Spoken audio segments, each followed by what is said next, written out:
Okay, so today we are going to start chapter 22 and we are going to talk about magnetism, right? So everybody knows what a magnet is. So think about a little bar magnet. So then when you have a bar magnet, it's just a little piece of iron. You have North Pole and South Pole, right? So if you have another bar magnet, then if you put these two South Poles together, then you'll feel that there is a repulsive force between them, right? So they will repel each other. So there'll be a repulsive force. So they will repel each other. And if you put two North Poles together, then they will also do the same thing. That means like poles will repel. And then if you put North and a South here, and a South Pole here, and a North Pole here, and a South Pole here, then they will attract, right? So these two will attract. So when you have South and North, they will attract just like positive and negative. And same thing with negative and negative, they repel. Positive and positive, they repel. Same way, North and South, they will repel. And North and South, they will attract each other. Right? So now, the first time that the reason for magnetic field, at first, of course, nobody knew, like they thought they were magical, whatever, all kind of things. And by the way, I also suggest that you read section 22, beginning part 22.1 and 22.2, so there are no mathematics, just words. Read about ferromagnets, which are essentially like iron, cobalt, nickel, such metals. They show strong magnetic effects, and how can you make a little permanent magnet, and also how can you make electromagnet, and so on. So you should read that, right? There's no mathematics, just read it. You will understand, I have no doubt. Now, the first time somebody figured out what causes magnetic fields was somebody called Hans Ørsted, right? A Danish physicist. And what he found was that a little magnet will move near a current carrying wire. That means when a wire is carrying current, then it will make magnetic fields, and that's how the little magnet was affected. So that's the first time people realized that there is a cause for getting magnetic field, right? What causes magnetic fields? So actually there are two basic way of making magnets. That's from microscopic point of view or atomistic point of view is this. You have a positively charged nucleus, let's say like hydrogen atom, a proton there. Then you have an electron going around, right? So there's a negative charge electron going in that direction. Then this guy will produce magnetic field. This will be the north, and that will be the north, and that will be the south, right? So that's one way of producing magnetic field. Another way is that electron itself has a charge, negative charge, and now this guy is, electron has this basic property that's called spin.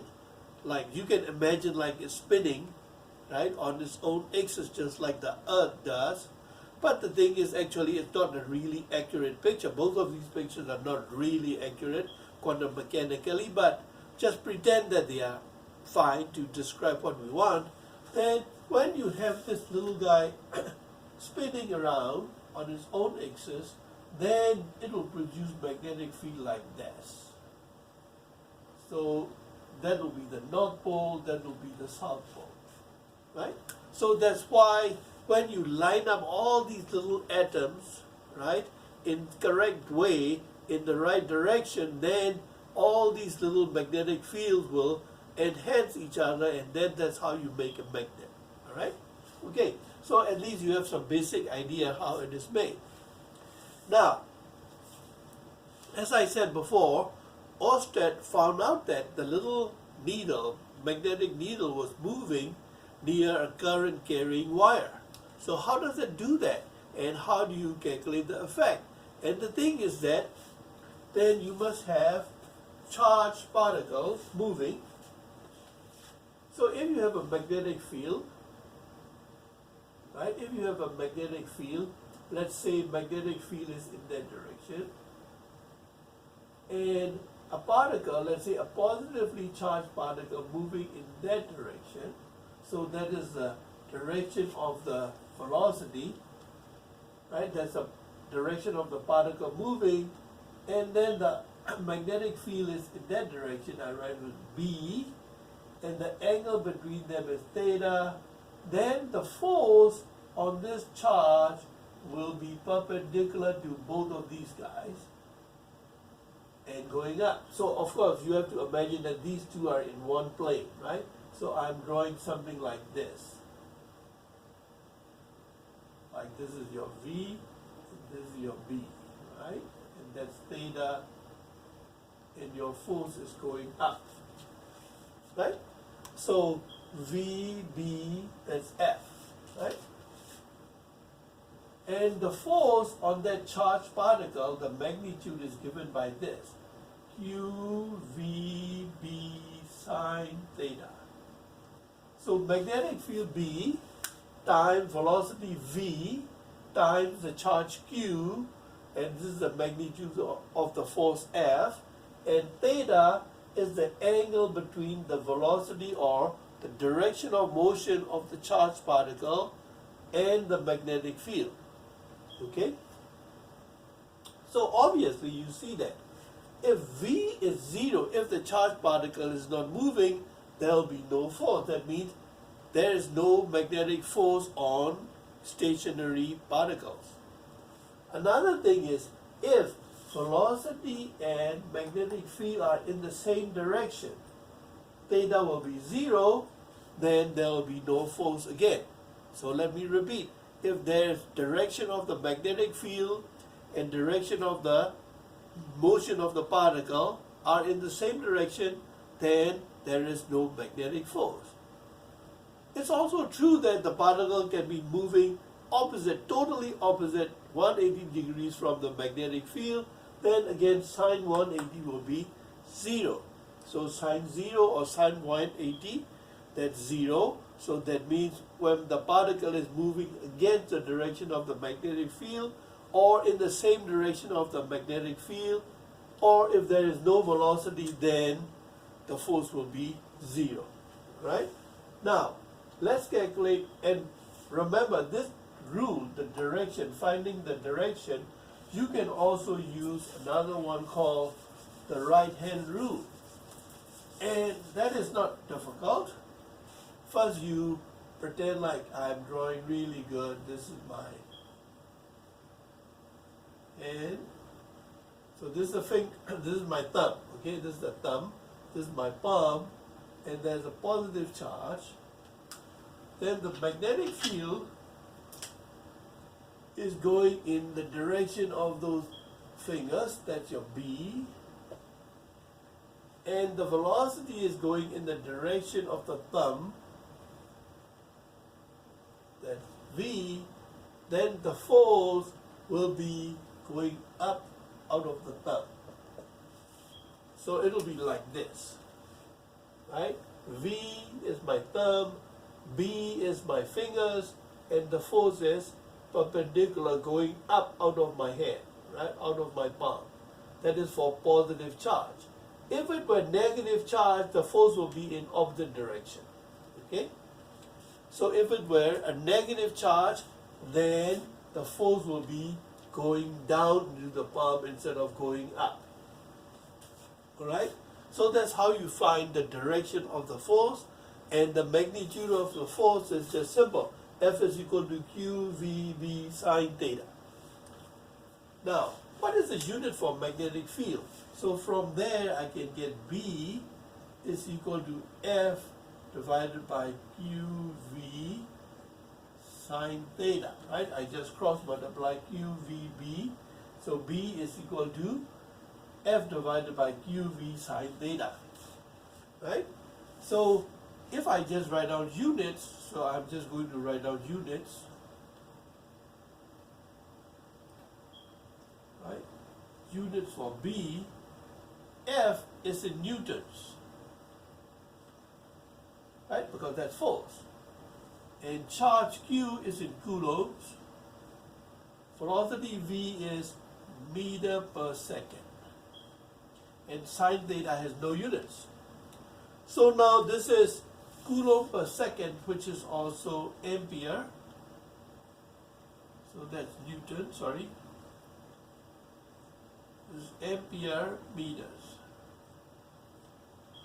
Now, coulomb per second, of course, is a current, so that's amperes. And this unit is called Gauss. G or G-A-U-S-S. Gauss is this famous mathematician, right? And his name is Gauss. Carl Friedrich Gauss. All right. Now, Gauss is a very, very big unit. So, actually, you can write 1 Gauss. So we use smaller units. 1 Gauss is 10 to the power minus 4 Tesla. Tesla is the one that you like, right? That you cannot buy. It's a car, Tesla. And it's named after this scientist Tesla, right? So you can just Google Tesla and you'll find many, many interesting things. Actually, it's also true for Gauss, right? So just, you should Google it, Gauss and Tesla, right? I mean, you have nothing to do, stay at home, right? So do that. So now 1 Gauss is equal to 10 to the 4 Tesla. And the Earth, you know that the Earth has a magnetic field also, right? Because of Earth has this molten core inside the Earth, right? So there's essentially it's iron, and then it has magnetic north and south. So we have the magnetic north pole and south pole, all right? But actually, I mean, you should read the book, but it will tell you why magnetic north pole should be really actually the south pole, right? So read the book. But it doesn't matter for our purpose because we are trying to calculate some numbers. That topic was just about naming things, all right? Now, the Earth magnetic field near the surface of the Earth is about 0.5 Gauss. Okay? 0.5 Gauss, all right? All right, so now, let's get to another thing. So now, how do we use this magnetic field to our advantage? We use it all the time, right? So actually, in the old-fashioned TV, you have this a little bit old-fashioned, you know, like those tubes, right? Vacuum tubes, TV. What do you have? You have a little electron gun in the back of the TV that's spitting out electrons, and these electrons are go all over the screen, right, and hitting the screen from inside and making, you know, pictures. It's running, you know, zigzag, zigzag, zigzag, zigzag in all directions.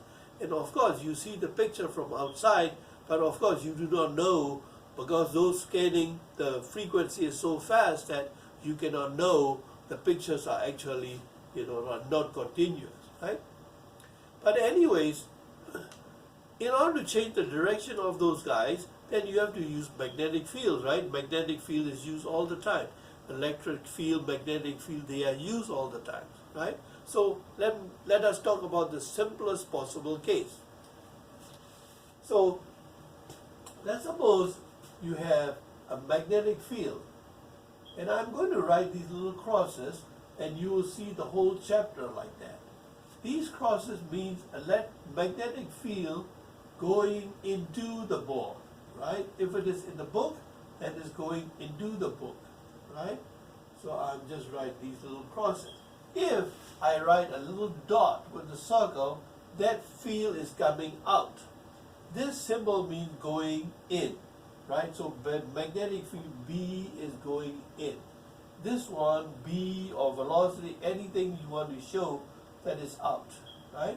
So this little dot means coming toward you, cross means going away from you, right? Going in. So let's pretend that magnetic field is going into the board perpendicular to the board, right? And now let's imagine you have an electrically charged particle, let's say an electron going, right? Let's say an electron going in that direction.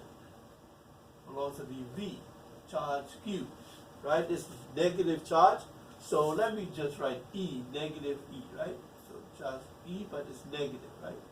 Negative charge. So now this velocity is obviously on the board and is perpendicular to the magnetic field. So what will happen to this guy? Well, we know that when you have a magnetic field in velocity, then the force will be perpendicular, right? Now, velocity is going in that direction, magnetic field is going in that direction. Don't make a mistake. For positive charges, then the force will be going up from the palm, right? From your palm. Now, magnetic field is going in, velocity is according to the thumb, to the right, perpendicular. Now, there is negative charge, so the force will be going down, right? Into the palm, right? So, the force for this guy will be downwards. So the force will be downwards. Right? So this is the direction it's going, the force is pushing, so then it'll move somewhere like this, right? So if you keep on going all the way, the force is always putting towards the center, so this electron will go in a circle. Right? Because at this point, the force will be going in. Right? At this point, the force will be going in. At this point, the force will be going in. Right? Because the velocity is here. Velocity is here. Velocity is here. Right? So that's what you will get.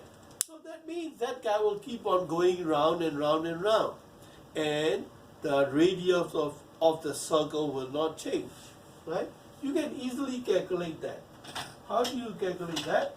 Well, we know the force on this guy is QVB, right?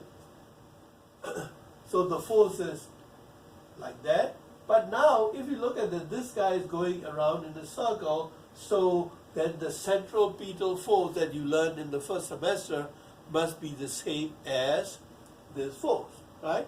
Or if you want to think a little bit more relaxed way, then you can imagine that you are going around in a car, right? Then you feel like your body is being pushed outwards. That's what electron would feel. In that frame, the electron will feel like there's a force pushing outward. That's your, what you call the centrifugal force, right? But the real force is the centripetal force. But anyways, so those two forces must have the same magnitude, right? So you have your mv squared by r, that's your centripetal force, and then qvb sine theta, but this time the magnetic field going in and velocity on the board, they are 90 degrees, so sine 90 is 1. Just 1. Right? So from there, then I can cancel out one of the v's, cancel out one of the v's. So then I'll get the radius r is equal to mv divided by qb. So that's radius of the circle that it will make. Alright? So now you see it's a very simple formula. You can use this or you can just remember this. But the thing is, if I know mass of the particle, velocity, charge and magnetic field, then I can find the radius of the circle that it will make.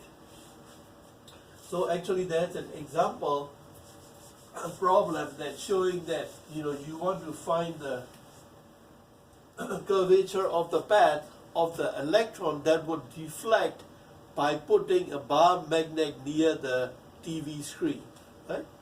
Okay, but I don't think you can do that nowadays because everybody now has flat screen TVs, right?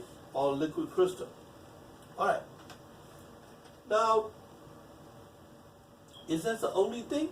Well, because I'm explaining this to you because there's a very interesting effect. So now think about this. This is where the velocity is perpendicular to the magnetic field. The magnetic field is going in. So now, let's draw a little bit like this is a plane that I want you to think.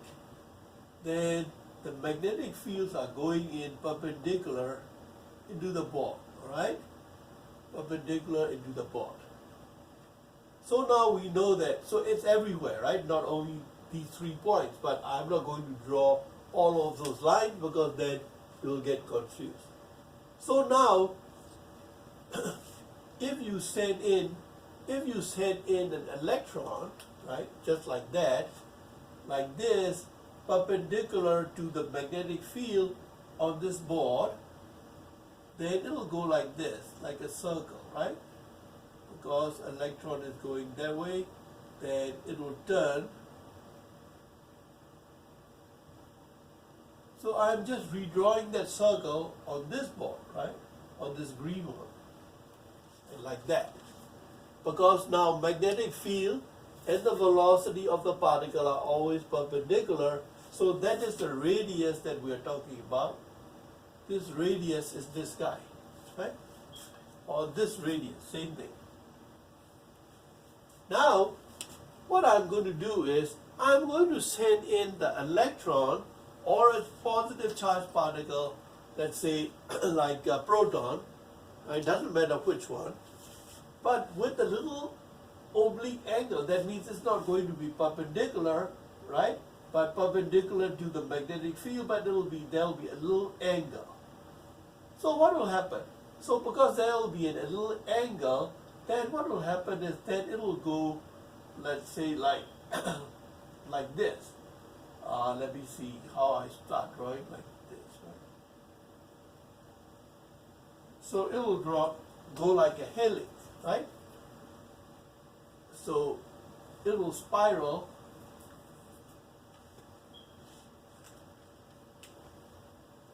So these are the magnetic fields.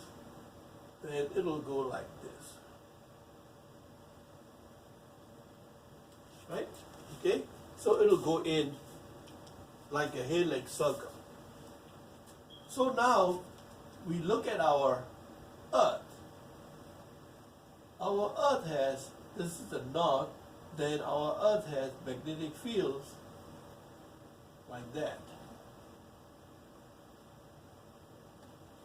So I'm going to draw only 2, and you can also look in the book, and also you can look on internet because there's so many pictures. Just say Earth magnetic field and charged particle, you will get a lot. So what will happen is there are something called cosmic rays in the intergalactic space, or there are electrons coming from the sun, that they are called solar particles, right? And electrons and protons mainly, and in the galaxy there are other type of particles, all type of particles, charged particles coming in.